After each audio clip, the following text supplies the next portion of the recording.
Hey guys, Jim here. Right now we're going to take a look at a brand new acquisition, something that I think you could tell by the tone of my voice I'm pretty damn excited to have in my grubby little stubbies. This is a custom Brad Southard that he calls the Tarsus. Now this is actually an exceptionally rare knife, come to find out. It turns out that Brad has only made 8 of this model in total. And as I understand it, each one was different using different materials, so each one is actually a one-off. And I do want to tell a quick story before I get into the knife because this was such a cool thing. I will go ahead and open it so that you have some eye candy to look at while I'm blathering on and on. I actually had someone reach out to me, and I forgot to contact him before doing the video, so I don't want to say his name in case he wants to remain anonymous for some silly reason. I just don't know. I'll just say this, his name is Adam. And I got an email from him, or actually a YouTube email from him. And he says, hey, you know, I subscribe to your channel, I enjoy the videos, I know you really have a certain appreciation for knives, and I have a Brad Southard Tarsus that I'm looking to possibly sell very soon, and I wanted to hit you up and offer it to you first. And I was like, wow, holy shit, that's really a really nice thing for you to do just out of the blue. And I said, yeah, of course I'd be interested. You know, what size is it? What model is it? And, you know, do you have any pictures? He goes, oh, well, you know, I've got a video of it. Check this out. And here's a couple of pictures. Here's the price I'm looking for. And what he did was he ordered it directly from Brad. He waited 2.5 years for this to be made. That's an exceptionally long wait for a lot of people. And I don't know what his circumstances are, but he just decided to sell it. And I was the fortunate recipient of his email. And yeah, I jumped on it. There was no way I was going to say no to finally owning a real Brad Southard. And to enhance the story and make it even better, you know, I'm buying this from an individual, not from Brad directly. Yet once Brad found out I was buying it, he sends me a text message with a nice studio photograph of the knife that was done when he finished building it. He's like, oh, I don't know what kind of pictures, the owner might have had, but I figured you'd like a nice picture of it while you're waiting for it to arrive. Holy shit, dude, really? Who does that? I mean, this is, you know, when I talk about how the industry is going and how certain retailers or knife makers treat their customers, this is what I'm talking about. This is the kind of guy that I want to spend my money with. I have not spent a single penny with him because good luck getting on his list. And he reaches out and does something that cool. And then when I had posted pictures of it today on Instagram, he had seen them, and he sends me another text message and just starts, you know, kind of talking to me. He's like, oh, what do you think of it? How do you like it? This and this and that. And I just thought it was one of the coolest things. He didn't make a single penny off of this transaction, yet he cares what I think about the knife and if I'm happy with it. So I thought that was pretty damn cool. So all stories aside, let's get into the knife. First off, it is a very small knife. Let's get some size comparisons out of the way. We'll bring out, as you guys know, one of my absolute favorites. And yeah, to the guys that say I don't use my knives, you okay. So let's put it up against my wonderful Rockstead Shin. This is about the smallest I go that I can still feel comfortable with it. That's a 3.5-inch blade. So now you see the Southard is a bit smaller. It's actually just a touch over 3 inches. I think it's like 3.15 or 3.18 inches, something like that. So it's a very, very short blade. And Brad is one of those makers that utilizes the entire handle for the blade. So you don't have a knife in your hand where the handle is longer than the blade. They're almost 50-50. There's only a little bit of leftover room. I also love this. I love how he follows the shape of the frame and the shape of the blade. Does it so well. And as you see, it flips wonderfully. All right, so let's give you another size comparison that's maybe a little bit more common for you. Let's see. Spyderco Paramilitary 2. Put it butt to butt, as all things should be butt to butt.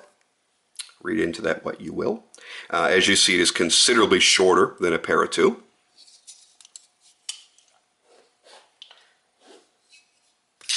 Putting up next to a knife that's much more of the common size that I carry, my Bodega. Now you start to get a feel for the size of this knife. It is not a very big knife. It is what I would typically call a gentleman's folder. Now, it may not fit the strict definition that the purists may have, but for me, it's small. It kind of disappears in my hand. It's slim. It's lightweight. Very simple clip on it. Very easy to carry, and it's a somewhat dressy knife. Now, let's talk about the materials being used, because that's the first thing that jumps out at you, is the absolute beauty of this knife. So obviously the frame is all done in titanium. He's done a very dark bronze on the titanium. And it has almost an antiqued look to it. And I'm not exactly sure how that's done. I'm going to have to say it's just a really severe stone wash and then anodized, because it really has this antique-y look, but it's perfectly smooth. Then you get to the carbon fiber. What you've actually got, it appears to be silver wire lightning strike carbon fiber, but I can't be too certain because there's a lot going on here. And the carbon fiber has been enhanced to create this blue color. Now, when I spoke to someone else about this, I apologize, I didn't even think to bring it up to Brad himself. I'm sure he will chime in, though, if he happens to come across this video in the future. Somebody had mentioned to me a long time ago, because I had seen an Alan Foltz done in purple. I just thought that was the coolest shit ever. And that maker told me that it's generally done with the glue or the epoxy that's being used on the carbon fiber, that they're able to use different colors or inject different colors in there to create that effect. So that is quite possibly how this blue radiates out from there, but it is striking. You almost always see blue in it, and then as you move it around in the light, you'll see it more or less. It's a really, really cool effect. I'm a very big fan of that. Then we get into some more of the materials. If you look at the pivot ring right around the pivot there, that is made of zirconium, as is the back spacer. That is all zirconium. I like the pattern that he's carved into it. And zirconium is some scary shit, as a matter of fact. For those that don't know, when you're milling, when you're cutting down, you're grinding down, you're shaping your zirconium, it's not quite like titanium. If you ever see somebody grinding anything, steel, titanium, whatever, you see that it, a lot of times it's going to create sparks. And those sparks, those embers, will generally, go out well before, any of the dust or anything hits the floor. Sometimes, the knife maker, his hands might get a little, prickles of it. Yeah, zirconium is crazy. It will stay extraordinarily hot for an extraordinary amount of time, to the point where the knife maker can get second-degree burns on his hands from using it. And it actually could catch things on fire. As that's flying through the air, you could actually have a fire in your shop.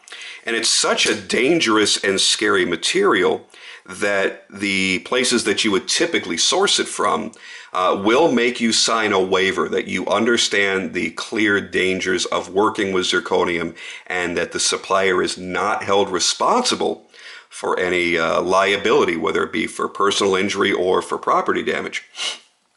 So there are makers that simply will not work with zirconium. Now, I don't want to say that they're afraid of working with it, but that they just don't really feel like taking the risk. They're like, you know what, if I can't make it look good out of titanium, then I don't need to work with it. And, I totally understand that. This is also an interesting knife for me, because I'm a big fan of bolster locks, and that really is what you've got here by clear definition. Now, what a bolster lock is, and I'll show you on a much larger knife so that it's easier to see it. Both of my Will Moons are bolster locks. What you've got, if you were to remove the scale on the back side, what you would have here is a titanium frame lock. But instead, you're able to have your decoration on both sides of the knife. So you've got your scale over the lock side, and they mill this out to be able to put the inlays in there and keep everything flush. And then your scale is actually acting as your over travel. So there's actually a wonderful practicality to it. So I can have the beauty of this blued carbon fiber on both sides of the knife. And believe me, I love frame locks. I have nothing against them. But, you're limited to having, nothing on the other side. Just use my hoe back for an example. If there was, if this was all carbon fiber on this side, I'm left with nothing over here. Can't do anything because it's a frame lock. Again, nothing wrong with that, but everybody's going to have their own personal tastes. So now you've got the beauty on both sides. So you don't have just a presentation side and a lock side per se.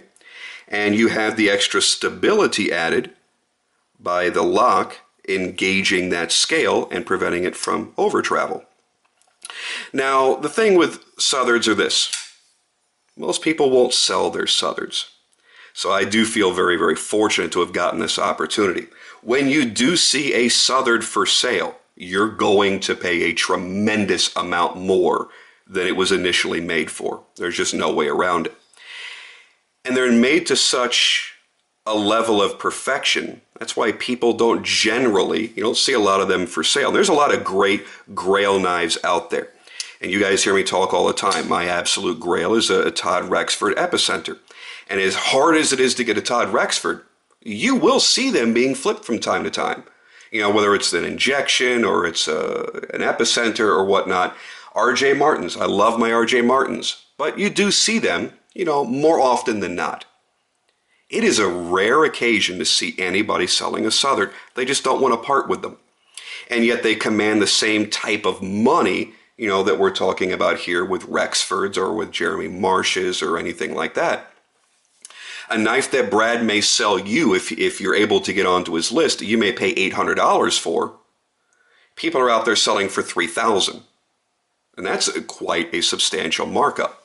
When I spoke to my friend Justin about this, you guys know Justin Laffer, who basically introduced me to Southard by sending out his Southard to me for a guest blade episode, and that's what made me fall in love with him. Screw you, Justin. You've ruined me. He has a Tarsus as well. He's another of the illustrious 8 that own one. And he said he was offered, I want to say it was like over $3,000, like $3,500 for his. And he said no. So that gives you an idea of, the trade value and what these are really going for out there and why I feel honored to have the chance to hold this in my hands and have this sitting in my collection with my other knives. This is an incredible piece of cutlery. The fit and finish is, as always, perfect. I mean, how often do you really get to say flawless perfection? But when you pick up a Southard, that's exactly what you've got. Again, like the other 2 Southards that I have reviewed, you could just Helen Keller this. You can close your eyes, run your fingers over it, and it's nearly seamless. You almost can't tell where one material ends and the next one begins.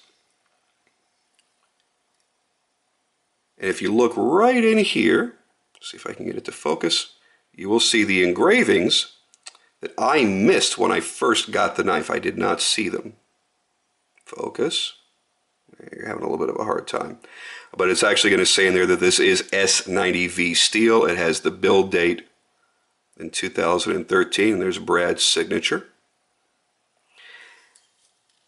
S90 is great steel. Holds an edge very, very well. It's a very tough steel. It's not brittle. You don't have to worry as much about the edge rolling. You don't have to worry as much about chipping. And it's a good high-performance steel. Now this one's been used. And that's fine. And that's what Brad told me when I first told him I was getting it. He's like, dude, use that thing. Use it, cut with it, carry it, enjoy it, have fun with it.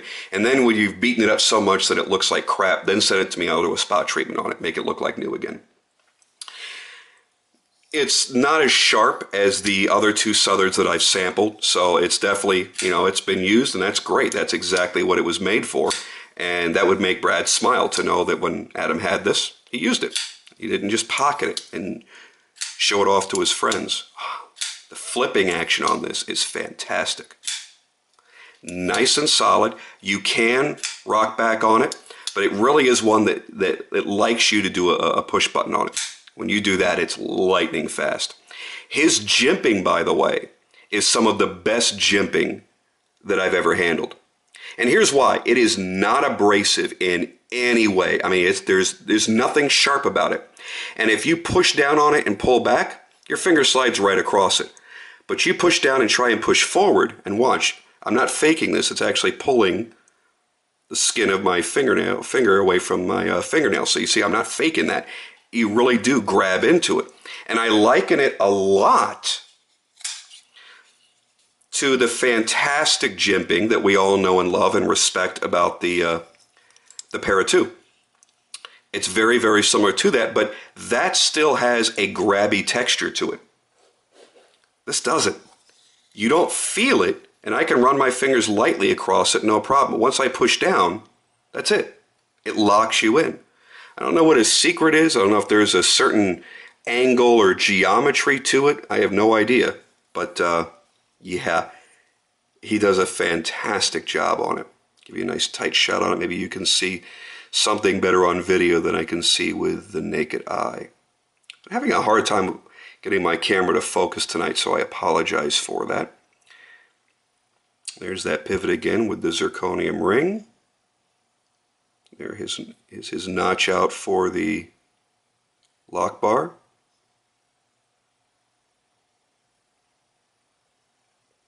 Beautiful materials. I love this pocket clip, by the way. I did carry this to work tonight and went in the pocket wonderfully, stayed in the pocket, great retention, not overly done, not overly crazily designed, but it looks right on this knife, doesn't it?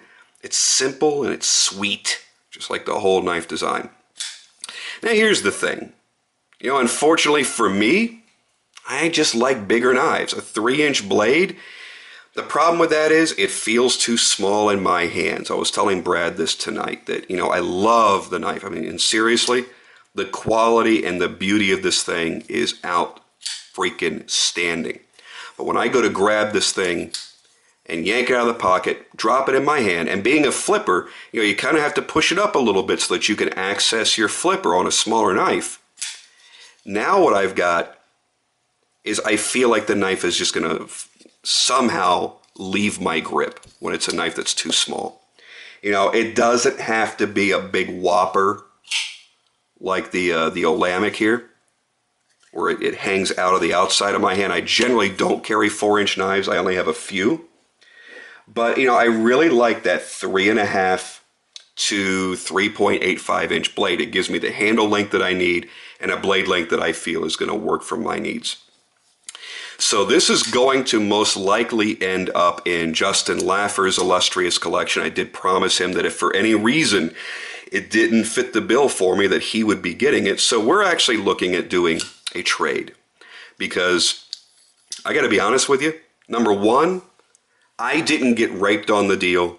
Adam was so amazing and phenomenal to deal with. And if he gives me permission to say who he is, I will put, you know, links to his, you know, channel and tell you everything about him. He was remarkable to deal with. He knew that he could go and make a tremendous amount of money on this knife. And he didn't do that. I'm sure he made some money, as well he damn well should have. But he didn't rape me on it. He gave me such a good price that I didn't have to go, well, you know, could you go a little lower? Nothing. So I don't feel the need to turn around and sell this for, you know, $2,500, $3,000, because I don't think that that's fair.